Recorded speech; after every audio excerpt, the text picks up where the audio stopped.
Toto osma pošore rozpráva otrímaná v sále Zasádskej v skupštiny Horodu, ktorá bola cestná za všetkých zainteresovaných. Ministerka poljoprivredy vyjavila, že davanje državnej žemi do zakupu na 30 roky má za cilj rozvoj poljoprivredy i malih gazdovstv, poneže 96% gazdovstva maju do 20 hektara. Zemlja će se ponuditi u zakup, ali ponuditi. Da li će zakupci biti strani ili domaći investitori, to ćemo vidjeti. A u krajnjoj liniji, zašto zakupci ove vrste ne bi bili i sami poljoprivrednici udruženi u zemljoradničke zadruge?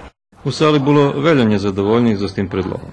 Думам, že to malih parastov viruci z boviska, znači dok še porobi restitucija, še vraci državne žemi tim, co je vžata i kad napravia teraz ugovori povezmene od 30%, znači tu nie ostane za licitaciju tako nič. Takže думам, že to baš stvarno nevýhodné, toto su nješka vyjavili.